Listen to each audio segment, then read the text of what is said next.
ফের বিনোদন অঙ্গনে শোকের ছায়া। রোববার হায়দ্রাবাদের ফিল্ম নগরে নিজের বাড়িতে শেষ নিঃশ্বাস ত্যাগ করেন দক্ষিণী অভিনেতা কোটা শ্রীনিবাস রাও। মৃত্যুকালে এই বর্ষিয়ান তেলুগু অভিনেতার বয়স হয়েছিল ৮৩ বছর। নিঃসন্দেহে এই মৃত্যু ফিল্ম ইন্ডাস্ট্রির জন্য এক অপূরণীয় ক্ষতি হয়ে রইল। মৃত্যুর মাত্র ৩ দিন আগেই উদযাপন করেছিলেন নিজের জন্মদিন।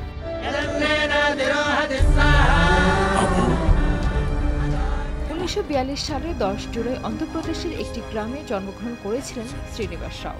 ১৯৭৮ সালে প্রণাম খারিদু সিনেমার হাত ধরে বড় পর্দায় ডেবিউ করেন তিনি। দীর্ঘ অভিনয় জীবনে কখনো তাকে দেখা গেছে ফল চরিত্রে অভিনয় করতে, আবার কখনো কমেডি চরিত্রে।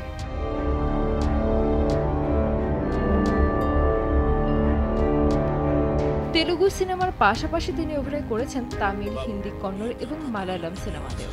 এছাড়া বলিউডের বিগ বি অমিতাভ বচ্চনের সঙ্গে সরকার সিনেমাতে সিলভার মনি চরিত্রে অভিনয় করে দর্শকদের মন জয় করে নিয়েছিলেন তিনি।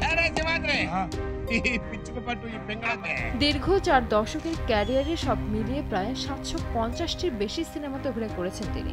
নিজের দুর্দান্ত অভিনয়ের জন্য পদ্মশ্রী পুরস্কারে পুরস্কৃত হয়েছিলেন এই অভিনেতা। রাজনৈতিক অঙ্গনে সক্রিয় ছিলেন তিনি। ১৯৯৯ সালে বিজয়ওয়াড়া পূর্ব বিধানসভা কেন্দ্র থেকে বিজেপি প্রার্থী হিসেবে নির্বাচিত হয়ে বিধায়ক হিসেবে দায়িত্ব পালন করেন ২০০৪ সাল পর্যন্ত। শ্রীনিবাস রাওয়ের মৃত্যুতে শোকস্তব্ধ তেলুগু চলচ্চিত্র জগৎ। সামাজিক যোগাযোগ মাধ্যমে শ্রদ্ধা জানাচ্ছেন তার সহকর্মী, ভক্ত ও রাজনৈতিক নেতারা। অভিনেতা বিষ্ণু মাঞ্চ এক্স হ্যান্ডেলে একটি পোস্ট করে লেখেন, শ্রী কোটা শ্রীনিবাসকে হারিয়ে আমরা গভীরভাবে শোকাহত। তিনি এমন একজন মানুষ ছিলেন যার উপস্থিতি প্রত্যেকটি সিনেমাতে প্রাণ সঞ্চার করত। এমন অভিনেতা খুব কমই দেখা যায়।